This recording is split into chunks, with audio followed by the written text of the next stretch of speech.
जी जगदीश जी, आपसे जानना चाहूंगी कि इस बार के चुनाव में जैसा कि आपने बताया कि काफी ज्यादा संख्या में इस बार 65 लाख से ज्यादा जो युवा मतदाता है वो पहली बार अपने मतों का प्रयोग करेंगे। काफी सोच समझ के करेंगे कि किसको वोट देना है, किसको नहीं देना है, क्योंकि उनमें जो है सोचने समझने की क्षमता काफी अधिक है।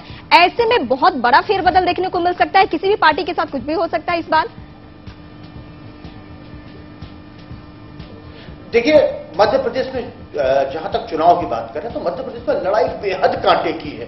कोई भी दल, मेरा मानना तो यह है कि मैं बहुत साल से पॉलिटिकल रिपोर्टिंग कर रहा हूं, लेकिन इस बार बड़े बड़े राजनीतिक पंडित भी ये भविष्यवाणी करने से कतरा रहे हैं कि चुनावी ऊंट किस करवट बैठेगा।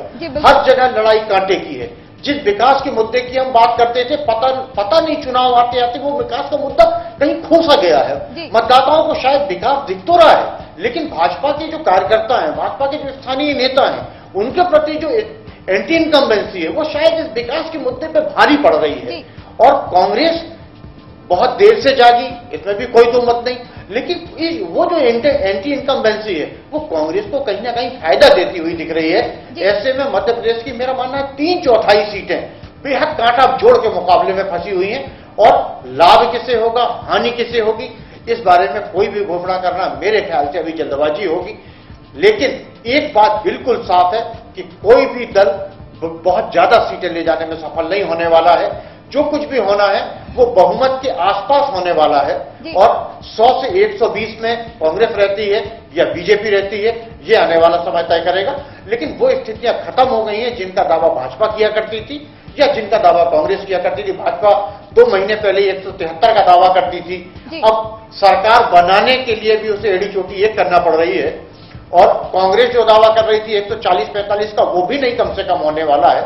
फायदा जिसको भी मिलेगा, क्योंकि ये युवा मतदाता दोनों दिशा में जाएगा, कांग्रेस की तरफ भी जाएगा, भाजपा की तरफ भी जाएगा, और चुनाव बेहद कांटे का है।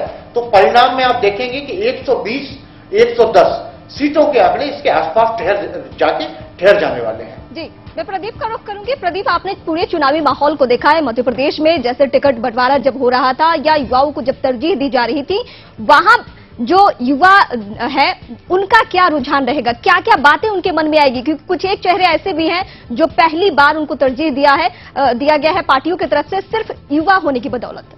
निश्चित तौर पे देखिए, कई सारे विधायकों के टिकट तो इसलिए कट गए कि वहां से युवा को कैंडिडेट था वो टिकट की मांग कर रहा था।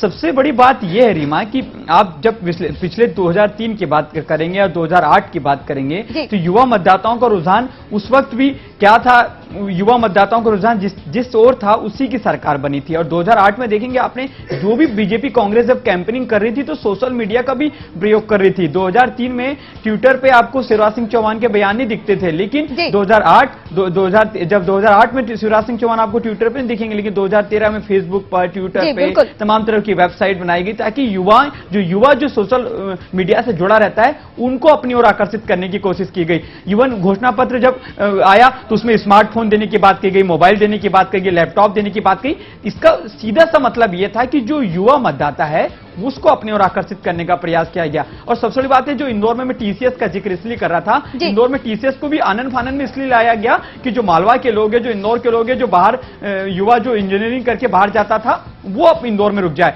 ऐसे कई सारी योजनाएं चलाएगी। जब शिवराज सिंह चौहान ने जब 1 साल पहले ही चुनाव की तैयारी करी थी तो शिवराज सिंह चौहान ने कई सारी पंचायतों का आयोजन किया। तो सबसे पहले उन्होंने युवा पंचायत ही बुलाई थी ताकि युवाओं को अपने इस राज्य के, अपने सरकार के विकास के बारे में, सरकार की योजना के बारे में ये तमाम दिखाया गया है। आप देखेंगे कि 2008 में जब शिवराज सिंह चौहान की सरकार बनी तो पिछले सबसे पहले उन्होंने जो एजुकेशन लोन होता है, एजुकेशन लोन पर ब्याज की दर को कम किया। पहले आप स्वरोजगार के लिए तमाम सारे मेले चले, स्वरोजगार के लिए मेले चलाए गए, उनको स्वरोजगार के लिए लोन दिया गया। 25-25 लाख तक के लोन बहुत कम ब्याज पे सरकार दे रही है। तो कुल मिला के जितनी भी योजना सरकार ने चलाई वो युवाओं को लुभाने के लिए, क्योंकि शिवराज सिंह चौहान और बीजेपी को सबको पता था कि नए मतदाता जो सूची आएगी इसमें युवा मतदाताओं की संख्या बढ़ने वाली है। तो जो पूरा का पूरा रणनीति जो राजनीतिक पंडितों ने की और जो दोनों ही पार्टी की जो रणनीति जब बनाई गई उसमें युवाओं को पूरा फोकस रखा गया, युवाओं को पूरा ध्यान में रखा गया कि इन युवाओं को कैसे भी करके अपने पक्ष में करना है। और मैंने पहले ही बताया कि सिंधिया का आना मध्य प्रदेश की राजनीति में जिस तरह से सिंधिया 3-4 महीने प्रकट हो गए